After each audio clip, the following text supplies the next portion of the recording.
Hello, and welcome back to the channel. As most of you know, I'm Topher. And for those of you who don't know and just randomly decided to click on my video, welcome to the channel. I'm Topher. Thank you for stopping by. So we're here to do a reaction, and we are continuing reacting to Pearl Next Door. We're getting into episode 4. At the end of episode 3, Pearl was finally moving on from Karlene and giving Alex a chance, although I mentioned I'm not sure how 100% invested Pearl is yet, because as soon as Karlene called, you saw Pearl's entire attitude just switch, and she's like, I've got to take this, bye. And then Karlene's like, tell me I'm not too late, tell me I'm not too late, after talking to Jill. And I'm like, you know what,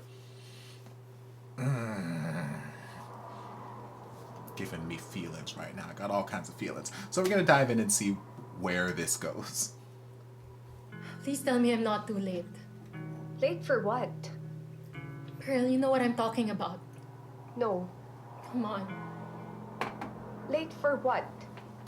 Seeing all these interactions between you and Alex, I feel like... I mean, you told me before that you liked me, and I felt like... Like you were so sure. I was sure. Yeah, she was. Was? Wait lang ah. You rejected me. You made me feel na tinataydor ko yung friendship natin dahil nakaramdam ako ng mga bagay na hindi ko kontrolado. You wanted things to stay the same. You want to forget about the confession. You wanted me to stop liking you. I know, I'm sorry. Sorry? What are you sorry for? I'm sorry for asking you for all these things kahit hindi naman yun yung gusto ko. Eh, ano bang gusto mo? Ikaw. Ano? Ikaw. Ikaw yung gusto ko. Ha? Narinig mo naman eh. Inamin kong gusto kita, inaamin mo ngayon na gusto mo ko? Eh, ano bang gusto mo mangyari? Hindi ko alam.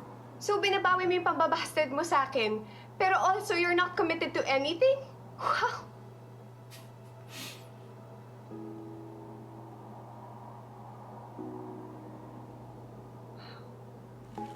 Eat your heart out, baka mo?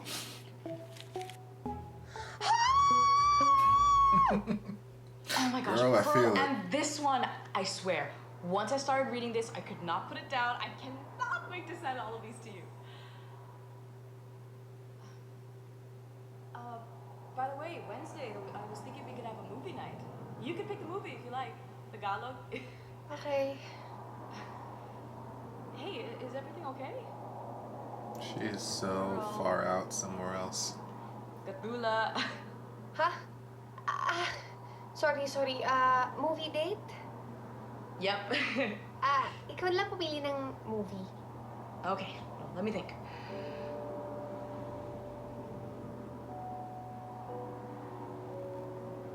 Hey, are you sure that everything's okay? Yeah. I'm okay. Okay.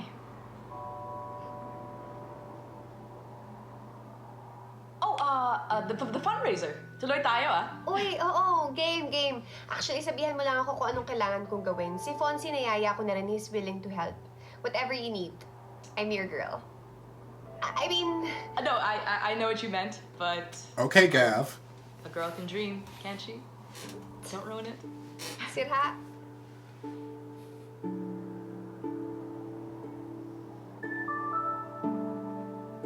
Yes? Wala, gawa na tayong checklist. Okay.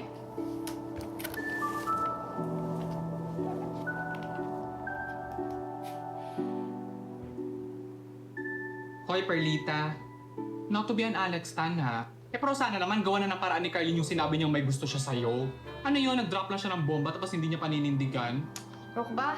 Hindi daw niya alam kung anong gusto niya, but she wants me to have all the information before I make a decision. Shoot, ang shady, ah. Gusto ka pa talaga niya? Or ayaw ka lang niya mapunta sa iba? Kasi magkaiba yun. Eh kung wala siya matinong game plan sa'yo, edi sana hindi ka niya ino-hostage. Alam mo kung ano nakakainis? Nasyunga ka? Oo na, tama ka naman eh. Wala naman talaga siyang matinong offer. Pero nung sinabi niya na gusto niya ako, grabe parang nagimbal ako. Tumigil yung mundo ko. Fonzie! Uy, yung internet mo. Charot. Sabi mo tumigil ang mundo mo, di ba? At saka gusto mo sabunutan kita? Rupok-rupok nito. Saka okay na kayo ni Alex eh. At least yun sigurado siya sa gusto niya. Bigyan mo naman ng chance. Alam mo, ayoko na. Gusto mo kalbuhin din kita? Ang ganda-ganda mo na nga, ang ganda-ganda pa ng mga problema mo. Why can't I have nice things? Ay, nako. Enough about me. Patingin nga ako, umawra ka nga dyan. Push mo pa, isa kang yat pa. Maliit ang kaha, isang pitik sa'yo, ika'y kukulong sa graba. Okay na ba? Pwede na ba ipakilala sa pamilya? Oh, Oo we're meeting naman, the no. Pogi parents? mo kaya. Pakis nga. Mahilig ka rin sa bading? Hindi ka na nga umubra sa bakla dati, di ba? Di na natuto ang theme song. Naging pastime na magkagusto sa friends. Bakit ba? Ang pogi mo naman talaga. Sige, basta sabi mo okay na ako dito. Kalma. Kalma ka na. Ang sabi mo, pogi na. Talaga? Kalmang-kalma? Kahit may date kayo ng pogi pinaglololoko mo? Sus. 5 Stages of Grief Online Dating Edition. Stage 1, Denial. Anong halikan mo? Yung screen? Pero go! Sige! Hanggang sa lalamunan. Stage 2, Anger. 3 months ka nang walang gupit. Thanks, COVID! Pero pinala kita yung resilient eh. #resilient. Stage 3, Bargaining. Gets nyo? Bargaining! Stage 4, Depression. Cause all this effort is for what? Which leads me to stage 5, Acceptance. All this effort is for you. Seek and you shall find out, di ba? Kaya seek lang ng seek. Malay mo, mahanap mo na si... Bro, you look great! Hello, Feeling Gino. nervous tuloy. Hindi naman. Nakapag-workout lang kasi ako ng mga kaya nakapag-prepare din ako. Late night ang sabi mo eh. Talaga ba? Yung gwapong yan, magkakagusto sa'yo. May nagsasalita? Ano yun, bro? Wala. Akala ko lang kasi may... May tao ba dyan? Wala, ako lang naman nandito. Fonzie! Ito! Ang inner saboteur. Don't listen to him. Saboteur. Saboteur? So, ba nanonood ko? Saboteur? Saboteur kasi yun. Ayusin mo. Basta! Ako ang insecurity sisira sa confidence mo. Ano? Feel mo maganda ka? Feel mo ang haba ng buhok mo? Tanga! Bebenta ka lang niya ng insurance. Fonzie? Are you okay? I'm okay. Nakaka-conscious ka lang kasi tumingin. Eh kasi nga, ang iniisip niya, anong insurance kaya Stop meron it. sa baklang to? Tumingin ka! Wala naman akong sinasabi Ang sabi ko, ba tumahimik ka? Oo, tumahimik ka kasi. Well, I just like staring at you. I really can't wait to see you, bro. Yan na ba yung dinner mo? Yeah. Yep. Well, I actually ordered it from your friend, Pearl. Papalakas na ako, Max, salamat Eh, kumusta naman yung araw mo? Na-close mo ba yung deal? Of course. Inspired eh. Imagine, I sold 3 condo units in 1 floor. Nice! Oh, hindi pala insurance bebenta sa'yo, no?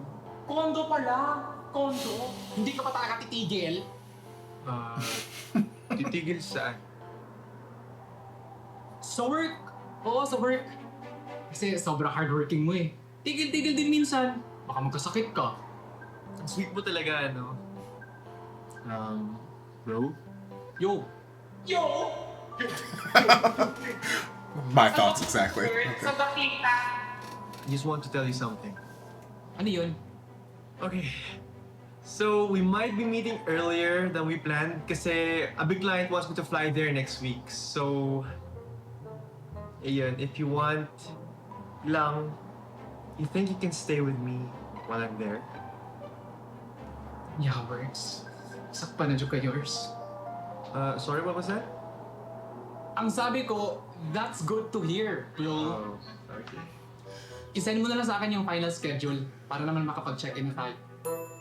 Para ma-check ko yung calendar ko. Oh. Tama yan, Fonzie. Check mo yung schedule mo, tapos i-ready mo na rin yung check-in mo. Kasi mapapagastos ka dito eh. I'm gonna need this saboteur to go away. I get it, but he Can't need to wait go see away. you, bro.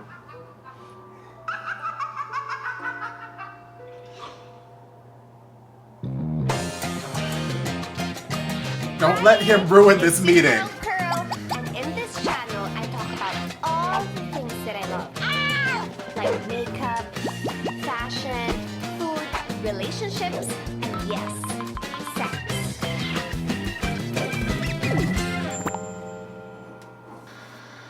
We interrupt this program to bring you this message. Hi, babes! I know that I usually talk about all the things that I love in this channel, pero napaka-importante na alagaan natin ang mental health natin during this pandemic. So I've decided it is equally important to find a safe space to air out our frustrations. No toxic positivity. Your love and support has made this channel a safe space for me. Kaya naman naisipan ko gumawa ng isa pang portion sa vlog, ang Reklamador Next Door. This week's reklamo will come from me. Pero, please feel free to air out your reklamos by using the hashtag Reklamador Next Door. Promise babasahin ko yan. At sabay-sabay tayong maiinis. So, reklamo ko lang naman today ay ito. Bakit ba yung mga tao, pag mas mahalaga, mas importante, yun pa yung mas hindi nila masabi? Ang dali sa atin ng small talk, ang dali sa atin ng chika, ang dali sa atin ng chismis, ang dali sa atin ng okray. Pero pag importante na, napuputo yung mga dila natin. We're in the middle of a pandemic. At the rate that we're going, pwedeng paparating ng end of the world. And yet may time pa rin tayo for mind games. May time pa rin tayo makipaglaro ng taguan ng feelings. May time pa rin tayong manghassle ng ibang tao by telling them something and meaning an entirely different thing. Preach. Preach on it. Huwag na tayong dumagdag sa problema. Ang dami ng problema ng mundo eh. How about we start saying what we mean and mean what we say? Hmm?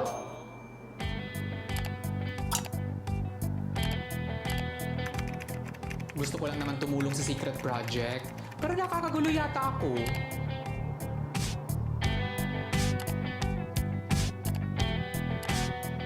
Ang daming time ni Alex sa gire, oh. Thank you. Eh, wala na lang caption. Crush ka ba nang gumawa niyan? Eh di pakasalan mo.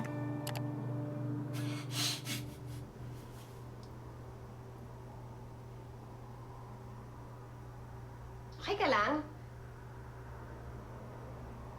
Oo naman. Bakit naman ako magiging hindi okay?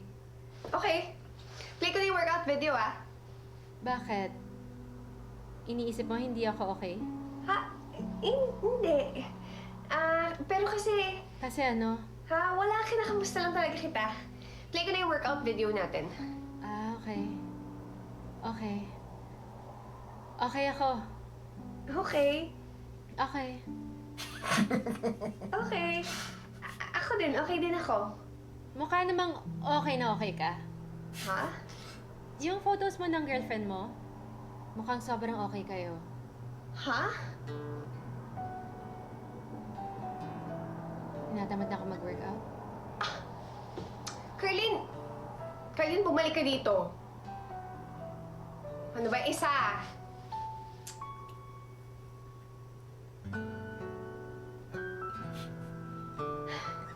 Selos ba yan? Tingin mo. Uy! Alam mo naman, di ba? Nung krong-krong ko dahil binasted mo ko, si Alex lang nakinig sa akin kahit puro ikaw yung topic namin. Nagpupuyat yun para may kausap ako kapag hindi ako makatulog. Nag-agree ako na bibigyan ko siya ng chance at hindi ko yun babaliwalain dahil lang naisipan mo last minute na magdesisyon na bawiin yung pagbabasted mo sa akin. Wala naman ako hindi nilatag sa'yo from the very start. I know. I'm sorry. Nakaka-frustrate lang kasi na pwede naman mas madali naman to lahat kung pinag-isipan ko lang ng mabuti yung decisions ko eh. Karlene, I respect that you needed time to figure it out. Pero sana wag ka naman magalit sa akin kasi buhol-buhol pa ngayon. I'm figuring things out as well. I know.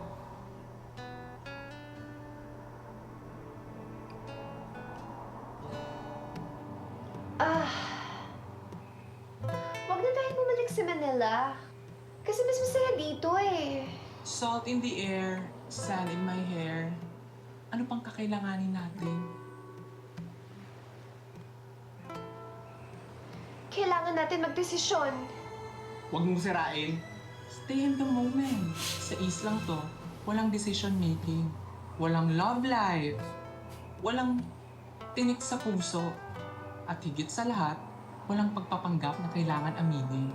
Kailangan mong aminin kay Chino! At kailangan mo sabihin kay Alex. Bitch! Ang OA mo. Ang OA mo din. Aminin ko, I love the mo. telenovela Accountability realness. partners, oh. Deal! Ano ba naman yung mawala yung gwapong lalaking patay na patay sa akin? Maliit na bagay. Ano naman ngayon kung ayawan ako ng hot na babaeng maganda intention sa akin from the start? Maliit na bagay. You guys know what you need to do.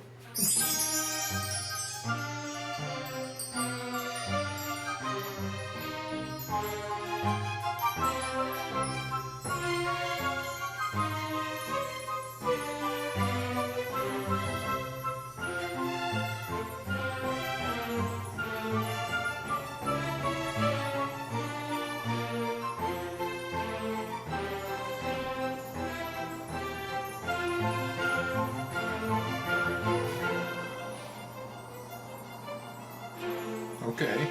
Queen Catriona who? Come on, Pearl, I want to see. Promise hindi mo ako pagtatawanan? I cross my heart. Okay!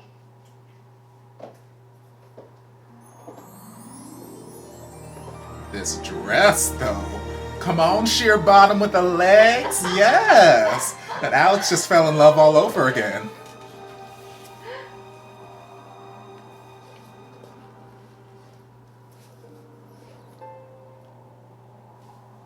Hoy, Agire! Oh. Wow. Wow. You look stunning. The ideal St. Thomas personality? Is that a Catholic schoolgirl pageant? Okay, I've told this story to only a few people, ah. Promise you won't tell anyone. I cross my heart. First and last pageant na sinalihan ko. Never again. You don't need a crown to be my queen, Pearl.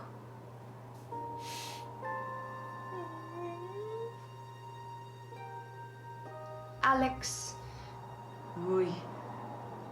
Principal's office talk na ba to? now from one satch to another, I think you would appreciate it if I tell you this sooner than later. Uy. Oh, double Serious Sagittarius na? relationship. Oof.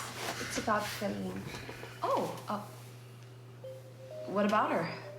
Inamin niya na gusto niya rin ako. And? Yun lang, inamin lang niya. And how do you feel about that? Confused. Because? Nung nag-know siya sa akin, I was really hurt. Alam mo naman yun, di ba? Lagi tayong magkausap, especially we're working on the project together.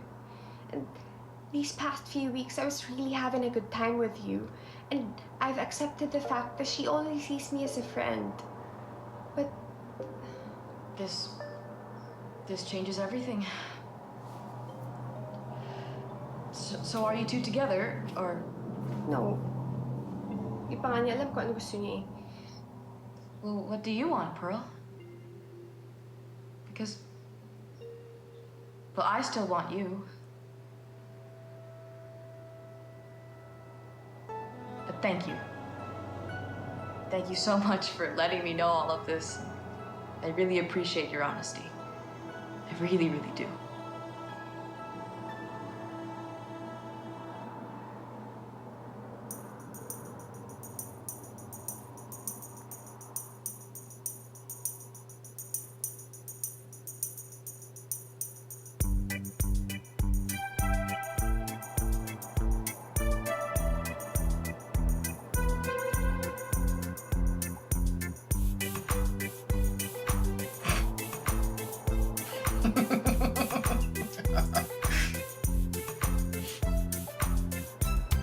Girl.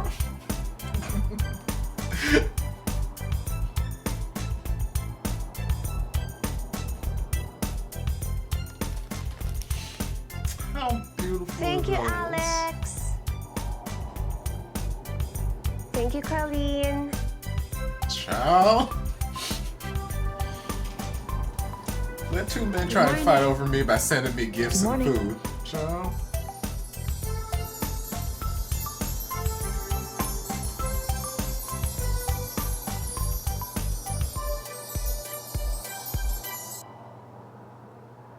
Love, you have to make a choice. Patingin. Parang yung nude.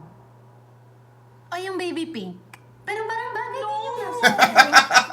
She's like, you know what I I meant. already told her I liked her. Ano pang kailangan kong sabihin? Hoy, Karlene, ano akala mo sa confession mo? May sariling utak tapos kikilos mag-isa? Sinabi mo ba sa kanya kung anong gusto mong mangyari? Hindi ko nga alam yung gusto kong mangyari.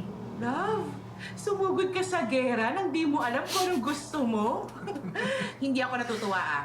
Ayus-ayusin mo yung mga susunod mong sagot. Basta, ayokong mapunta siya sa Alex na yon. Kasi gusto mo maging kayo ni Pearl? Hindi ko alam. Alam mo, ano ka ba? Hindi pwedeng ginugulo mo siya kasi ayaw mo mapunta siya sa iba. Salbahe ka pag ganon. Amen. Hey, I know you have your fears, there's trauma, I get it. Pero don't be unfair naman kay Pearl. Hindi naman siya yung gumawa nun sa'yo eh. Underneath it all, kaibigan mo si Pearl. Sabi mo mahalaga siya sa'yo. You don't do that to someone you value.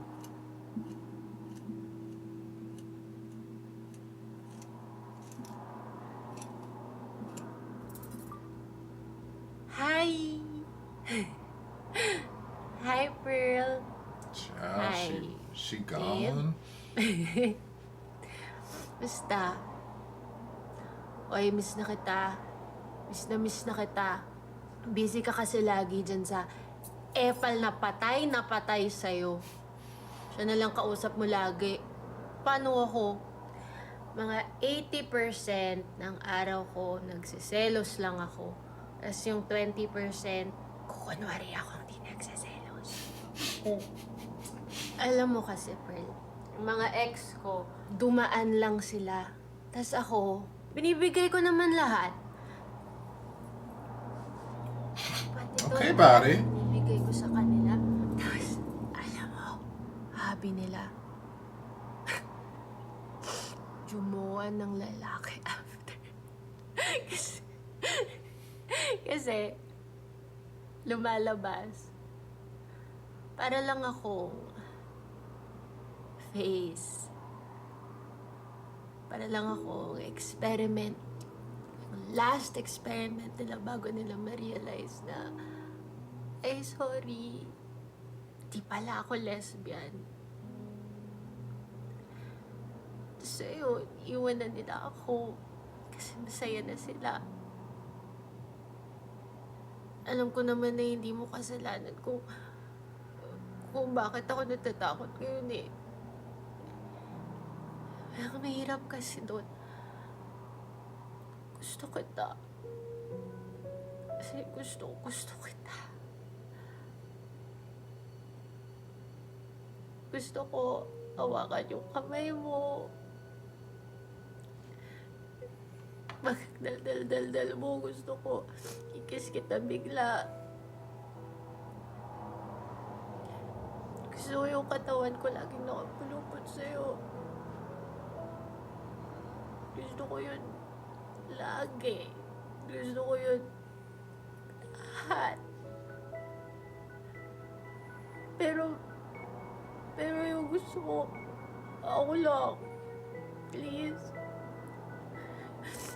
Ako lang, please.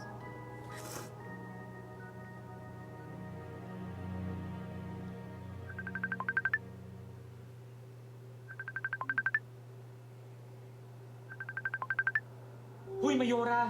Nakita mo na ba yung post ni Karlene sa'yo? Huh? Tingnan mo na, dali! Galaw na!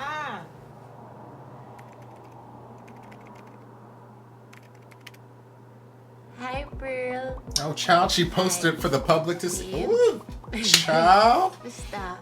Naka-public to. Oy, miss na kita. Miss na kita. Oh my God! Child. Okay, we got some things to talk about. We got some things to unpack in this episode. Well, let's deal with Fonzie and his stuff first, and then we'll get back to the trio. So I like that we introduced the new character Gino, the love interest for Fonzie. It kind of makes me want Fonzie to have his own spin-off show so I can go watch more about him now. But yeah, his inner saboteur, which I love the whole interaction between him and the inner saboteur, and I was like, he's like, who? Saboteur? And he's like, what? He's like, don't you watch RuPaul's Drag Race? And I'm like, you know what? Funny, nice reference. But like, yeah, there's a time where I'm like, you know what? Just shut him up. Ignore him.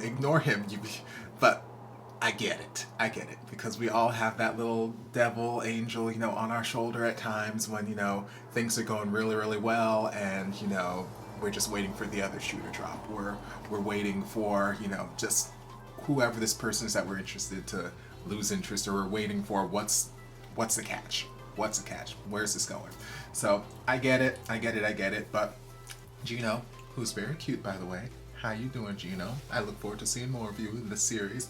But Gino, he seems to have very genuine interests in Fonzie, and he's coming next week to potentially meet him. So I'm hoping that meeting in person,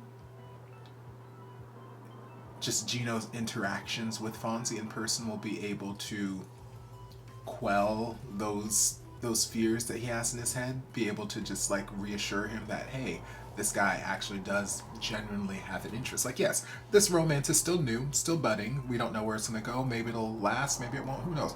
But right now, this guy doesn't have any ulterior motives. He's not here for anything other than me. So I'm hoping that in-person interaction will be able to just convince Fonzie that, yes, this guy likes you.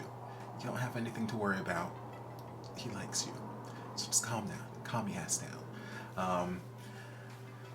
But yeah, the three-way. Alex, Pearl, and Karlene, Lord. Things are heating up a little bit more. I liked that Pearl finally worked up the guts to tell Alex what was going on. Even though, like, it wasn't anything like a huge secret, because like it's not like Karlene dropped this bomb and all of a sudden Pearl is ready to just dump Alex and go jump on the boat with Karlene. It's that, Alex, you've been with me these last few weeks. You were there, and you knew from the jump I had these feelings for Karlene, and she rejected me, and spending time with you has meant the world to me. I wanted you to know. I wanted to be honest and wanted you to know. And it was just very mature conversation, and I feel like Alex, very, very, very wise, very, very mature person, at least on the phone call. Who knows? Maybe after the phone call ended, she hopped off and threw a temper tantrum, flipped things over, and lit things on fire. Who knows? I don't think she did, but we never know. But as far as the conversation with Pearl, she was very composed, very mature, and she's like, you know what? Thank you for being honest with me. I really do appreciate it. And it's not that she sees Pearl differently. It's not like she didn't suddenly, feel this rivalry with Karlene or anything like that. She was just like, okay, now I have a better understanding of why you've been off the last few days, why you've seemed to have your head somewhere else. Because in the earlier scenes when she was talking with Alex, Alex is talking, and they did the sound effect where it just sounded like she was very far away because Pearl just wasn't listening. Pearl was in another world somewhere else, lost in her thoughts. So Alex just has that better understanding of where Pearl's mindset is right now. So I like that they had that interaction. Karlene, she's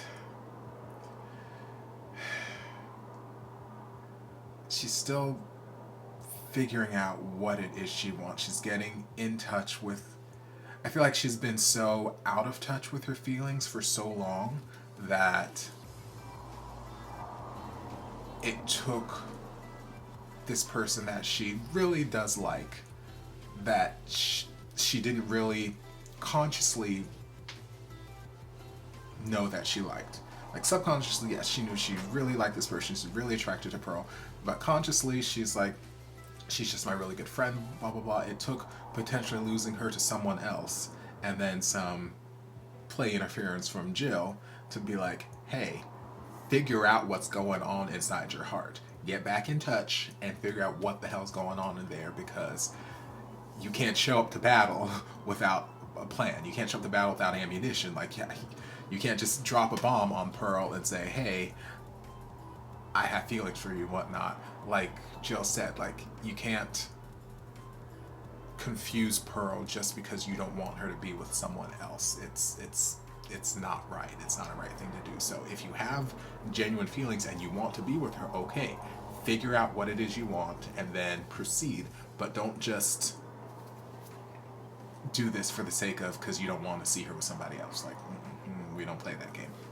So she had a bottle or two. She had, she had a few glasses of wine, and she was feeling very open, as alcohol tends to do, lowers inhibitions, and just takes down that wall and makes some people a lot more honest. And she just spoke to the camera. She just spoke to the camera. Now, I thought it was going to be one of those situations where, kind of like in Game Boys when Kai was talking to the camera, or he's trying to say things to the camera for Gav, and then, he would just, never mind, cancel out, turn off the camera and whatnot. Or, make it like a private type of thing, like might post it privately so only Pearl can see it, whatever, or just send it directly to her. I thought it was going to be one of those things. I didn't think she was going to just out there post it publicly. Now, did she mean to do that? I don't know. Because by the time Fonzie woke her up, it's like, hey, did you see her post? Pearl hopped over onto the Facebook equivalent of whatever social media they're on and looked at the post. It said it was only posted like 2 minutes ago. And Pearl just woke up. It seemed like it was, first thing in the morning over there. But it seemed like when Alex was recording it, at least from my perspective, it was the middle of the night, because I don't think she's day drinking that heavily the first thing in the morning. But she could be. Who knows? I don't judge. But if it is the way that my brain is piecing it together, like she was drunk, recorded the video, but then didn't post it until the next morning, which means that she had time to get out of the drunkenness, think it over, and make that conscious effort to post it. So maybe it wasn't a mistake, or maybe she just absentmindedly forgot to put it on private and put it on public. I don't know.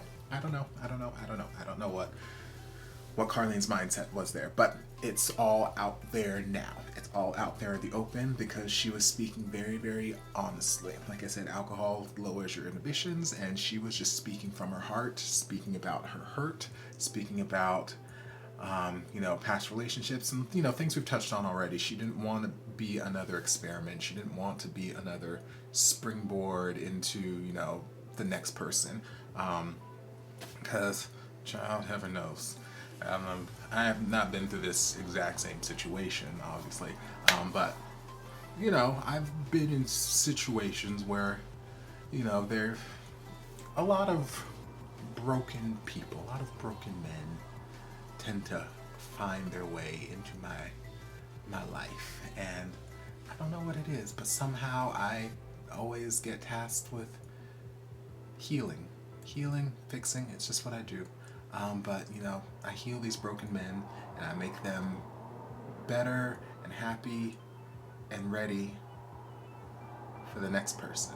And it's just like, bitch, why can't I be that why can't I be the next person? Why do I have to put in all the work to, let the next person reap all the benefits? So, Karlene kind of sort of in that situation where, like, she's putting all the work, putting all the effort, all the time with these relationships just for that person to be like, okay, well, now that I've done this, now that I've experimented, now that I feel better about myself in life, I'm gonna go take all these benefits and move on to the next person. Thanks, Karlene. And it's like, so I kind of feel for her in that sense. But she's very, very just honest, very candid, and just like, hey, these are things. I want it to be me. I want it to be me. I want to hold your hand. I want to shut you up by just kissing you. I want it to be me. And just please be me. And yeah, so it's out there in the public for the world to see. And we'll just have to wait and see where things go. So yeah, I look forward to seeing more from Fonzie and Gino's relationship. I look forward to seeing where this triangle thing between Pearl, Karlene, and Alex goes. And as always, I enjoy Jill. Like I said, she's a wealth of knowledge. She gives great advice, even if her advice is kind of stirring this love triangle a little bit more. Like if she hadn't intervened, Karlene wouldn't have said nothing, and you know, Pearl and Alex would have been fine. Go to hashtag Team Aguirre. But you know, she was being a good friend, and she's got sound advice for, and she's not saying things just to make Karlene feel better, because she's being a very real friend. She's like, hey, if you're doing this just to not have Pearl be with somebody else, it's wrong and you're an evil person. But if you know, you got to figure out what it is you want, and then you've got to go for it. Like, she's given very, very great advice, and I love that character. I love Jill. And yeah, so we'll see where the next episode leads us. But I hope you guys enjoyed this reaction. If you did, don't forget to like, comment, subscribe, share, turn on notifications so you'll be notified when all my shenanigans get posted. If there's anything else you'd like me to react to, be sure to leave it down in the comments, and I'll get to it as soon as I possibly can. If you'd like to support the channel in other ways, you're more than welcome to join us over on Patreon. You don't have to, but you're more than welcome to if you want to. If you want to support my other channel here on YouTube, Everything Topher, you're more than welcome to do that as well. And I'll see you guys in my next video. Love ya. Guys, a shout out to my amazing patrons. I can't begin to express how thankful I am for your support. And if you guys would like to join us over on Patreon, the link is down in the description. I love you guys.